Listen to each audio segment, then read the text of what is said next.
बहुत साल पहले की बात है। बलरामपुर नामक गांव में 10 वर्षीय भोलू नाम का एक लड़का अपनी मां के साथ रहता था, क्योंकि जब वो 2 वर्ष का था तभी उसके पिता का देहांत हो गया था। उसकी मां गांव के सबसे बड़े जमींदार ठाकुर जालिम सिंह के यहाँ मजदूरी करती थी और मजदूरी के बदले में उसे सिर्फ 2 वक्त की रोटी मिलती थी। पूरा गांव ठाकुर जालिम सिंह के यहाँ काम करता था। जो काम से इनकार करता था, ठाकुर जालिम सिंह उसे गोलियों से भून देता था। ठाकुर जालिम सिंह नाम के अनुरूप ही बहुत बड़ा जालिम था। वो पूरे गांव पर अपना हुक्म चलाता था, पूरे गांव पर राज करता था। उसके इशारे के बिना उस गांव में एक पत्ता भी नहीं हिलता था। वो जिसको चाहता था मार देता था, जिसे चाहता अपना गुलाम बनाकर अपने घर में रख लेता था। ठाकुर जालिम सिंह बहुत बड़ा अत्याचारी था। वह गांव के सारे लोगों की जमीनें अपने नाम कर चुका था धोखे से, और अगर कोई अपनी जमीन उसे ना देना चाहता तो वह उसे मरवा देता था। यही नहीं, ठाकुर जालिम सिंह किसी को अगर 2000 रुपया कर्ज देता था तो उसके बदले 50,000 तक वसूल कर लेता था और फिर उसे अपना गुलाम बना लेता था। क्योंकि भोलू के पिता जब जीवित थे तो ठाकुर से उसने 5,000 रुपया कर्जा लिया था और सारी उम्र ठाकुर की हवेली में काम करता रहा था, फिर भी वो उसका कर्जा ना चुका पाया। 5,000 के बदले वो 50,000 दे चुका था, लेकिन ठाकुर के अनुसार उसका कर्जा अभी भी बाकी था। कौशल्या देवी, मैं तुम्हारे पास अपना कर्जा लेने आया हूँ।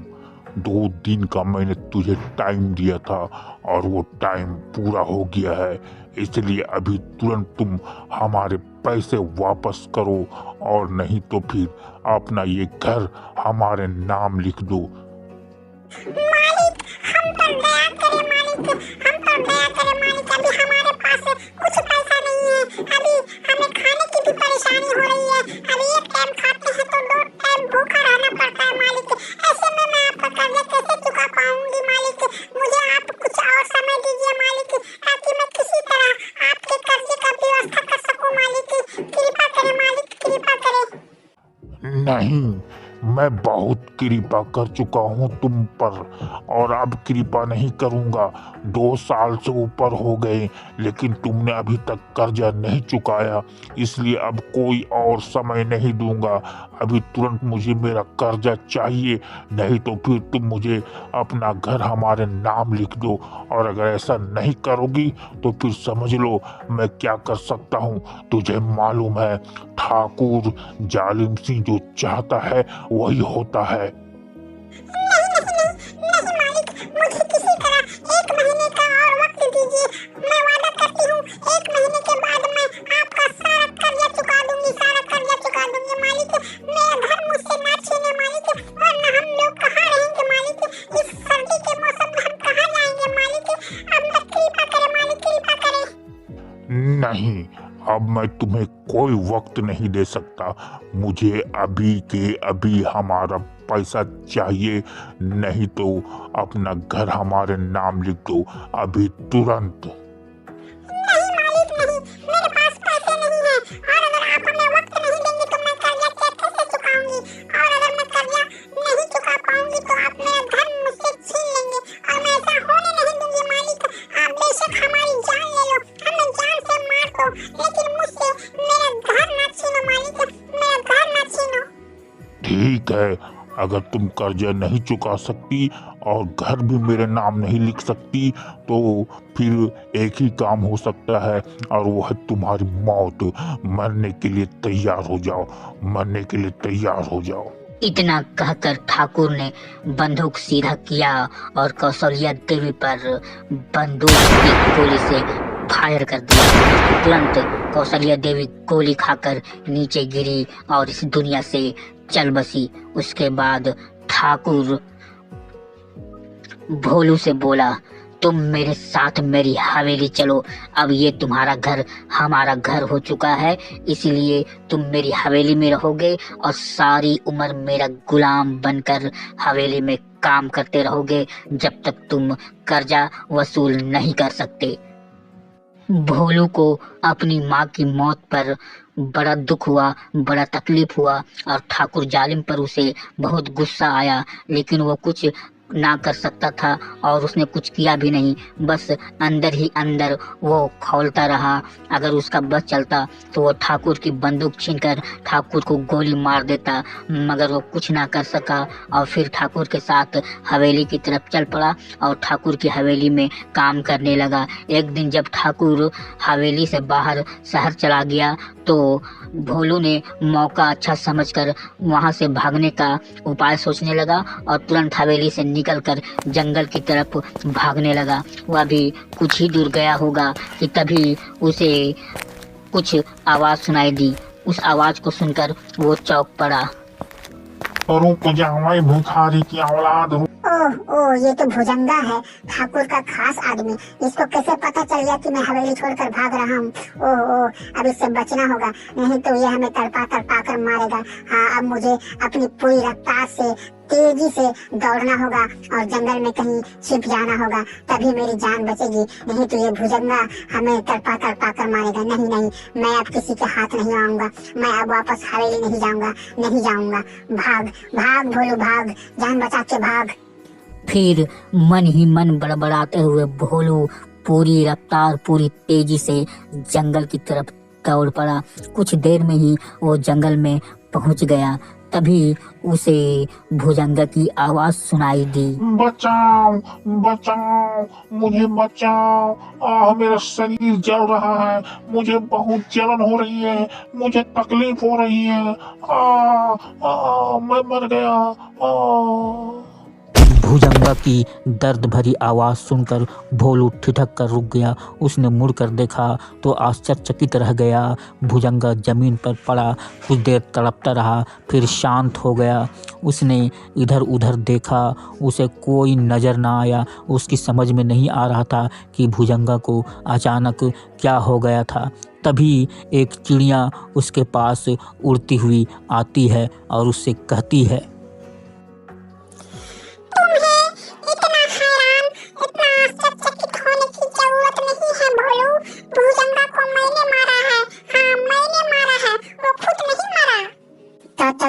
तुमने मारा? मगर कैसे? तुम तो एक छोटी सी चिड़िया हो और भुजंगा एक शैतान था, एक जालिम था। इतना बड़ा आदमी और तुम इतनी छोटी सी चिड़िया, तुमने इसे कैसे मारा? और फिर तुम तो चिड़िया होकर इंसानों की तरह बातें कर रही हो। आखिर क्या बात है? आखिर तुम हो कौन? कौन हो तुम? मैं एक अजब गजब निराली और शक्तिशाली चिड़िया हूँ। मेरा नाम चुन्नी चिड़िया है और मैं परीलोक से आई हूँ। परीलोक की राजकुमारी चांद परी की मैं सहेली हूँ और वो मेरी सहेली है और मैं परीलोक में ही चांद परी के साथ रहती हूँ, क्योंकि चांद परी एक दयालु और रहमदिल परी है। इसलिए वो हर 5 साल में अपनी ढेर सारी शक्तियाँ देकर मुझे पृथ्वीलोक में भेजती है, ये बोलकर कि जाओ पृथ्वीलोक में और जिसे भी हमारी मदद की जरूरत हो उसे अपने जादू से मदद करना और अपना सारा जादू उसे देकर 5 साल के लिए पृथ्वीलोक पर वापस आ जाना। इस तरह अब तक हमने हजारों लोगों की मदद की है और आज 5 साल के बाद मैं जब पृथ्वीलोक पर आई तो तुम्हें मुसीबत में देखा और फिर अपने जादू से मैंने तुम्हारे और ठाकुर के बारे में सब कुछ जान लिया। तो मैंने तुरंत भुजंगा को अपने जादू की मदद से मार दिया और अब मैं तुम्हें अपना जादू देकर वापस परीलोक चली जाऊंगी। 5 साल तक तुम मेरे जादू का इस्तेमाल कर सकते हो। 5 साल के बाद ये जादू मैं किसी और मुसीबत के मारो को दे दूंगी। ओह ओह, मुझे इन सब बातों पर विश्वास तो नहीं हो रहा, लेकिन हमारी आंखों ने जो देखा जो सुना उस पर यकीन तो करना ही पड़ेगा। तुम्हारा बहुत बहुत धन्यवाद चुन्नी चिड़िया, बहुत बहुत धन्यवाद जो तूने हमारी मदद की। मैं बता नहीं सकता कि तुम्हारा धन्यवाद किस तरह अदा करूं, तुम्हारा यह एहसान कैसे चुकाऊंगा। तुम्हारी मदद करके हमने तुम पर कोई एहसान नहीं किया है, कोई एहसान नहीं किया। हमने अपना फर्ज अदा किया है और अब मैं तुझे अपना जादू देने जा रही हूँ। मैं तुम्हारे कांधे पर बैठकर तुम्हें अपना जादू दूंगी, तुम घबराना मत। इतना बोलकर चुन्नी चिड़िया भोलू के कंधे पर जाकर बैठ गई। वो जैसे ही भोलू के कंधे पर बैठी, भोलू को अजीब सा लगा। उसके शरीर में एक अजीब सी सनसनाहट हुई और वहाँ पर एक रोशनी सी चमकी। फिर चुन्नी चिड़िया उड़कर नीचे आ गई और भोलू से बोली, भोलू, मैंने अपना सारा जादू तुम्हें दे दिया है। अब तुम एक शक्तिशाली बच्चे बन गए हो। अब मेरी बात ध्यान से सुनो। जब तुम ये मंत्र बोलोगे, आनंद फानंद दे दनादन छू, मैं जो भी चाहूं हो जाए पूरा हो। इतना बोलकर तुम हाथ घुमाना और फिर तुम जो चाहोगे अपने आंखों के इशारे से, हाथों के इशारे से, हाथों की उंगलियों के इशारे से कुछ भी कर सकते हो। किसी को भी मार सकते हो, कुछ भी प्राप्त कर सकते हो। जो भी तुम्हारी इच्छा हो तुम कुछ भी कर सकते हो। तुम्हारा बहुत बहुत धन्यवाद चुन्नी चिड़िया। तुमने अपना जादू हमें देकर हम पर बहुत बड़ा एहसान किया है। मैं ये एहसान सारी उम्र याद रखूंगा, सारी उम्र याद रखूंगा। मैं बयान नहीं कर सकता कि तुमने ये जादू देकर हम पर कितना बड़ा परोपकार किया है। अब मैं तुम्हारे इस जादू की मदद से ठाकुर जालिम सिंह से बदला लूंगा। ठाकुर जालिम सिंह के अत्याचार से पूरे गांव को मुक्ति दिलाऊंगा और फिर पूरी दुनिया के लोगों की मदद करूंगा।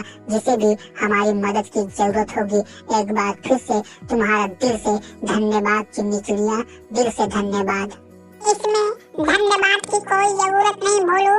बस इतना याद रखना कि जो जादू तुझे हमने दिया है इसका गलत उपयोग मत करना। इस जादू की मदद से तुम बस इंसानियत की भलाई करते रहना, ठीक है?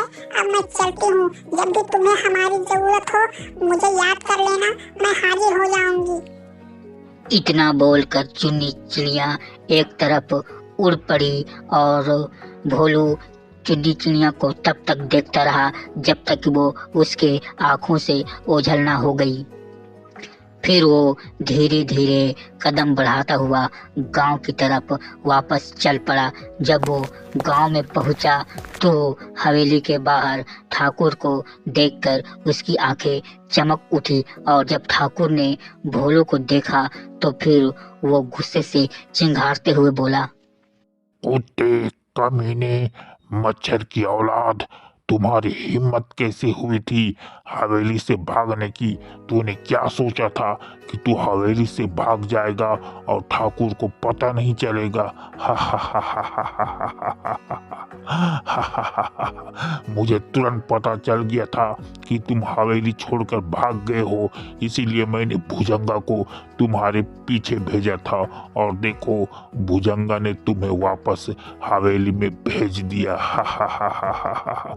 अब मैं तुम्हें गोली नहीं मारूंगा बल्कि मैं तलवार से पहले तेरा सर काटूंगा, फिर तेरे हाथ काटूंगा, पैर काटूंगा और मैं तेरे पूरे शरीर को आग में डालकर भूनूंगा और कुत्तों को खिला दूंगा। हा हा हा हा हा हा। ताकि गांव वालों को पता चले कि हवेली छोड़कर भागने वालों का क्या अंजाम होता है। हा हा। ठाकुर, तुम लोगों पर बहुत अत्याचार कर चुके हो, बहुत जुल्म कर चुके हो।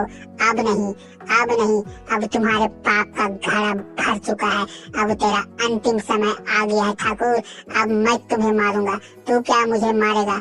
मैं तुम्हें मारूंगा और अपनी माँ की मौत का बदला लूंगा तुमसे ठाकुर।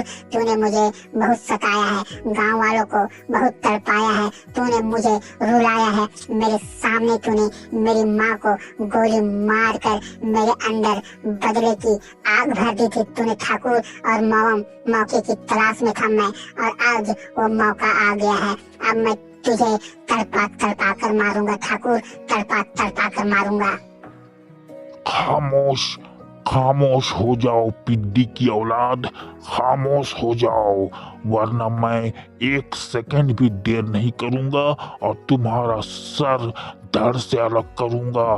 किसी को पूरे गांव में इतनी हिम्मत नहीं हुई जो मेरे सामने ऊंची आवाज में बात कर सके, और तू तू कल का लौंडा मुझे धमकी दे रहा है, मेरे सामने ठहाका लगा रहा है, मुझे मारने की धमकी दे रहा है। अब तू नहीं बचेगा, अब तू नहीं बचेगा, मैं तुरंत तुझे मार दूंगा, तुरंत तुझे मार दूंगा।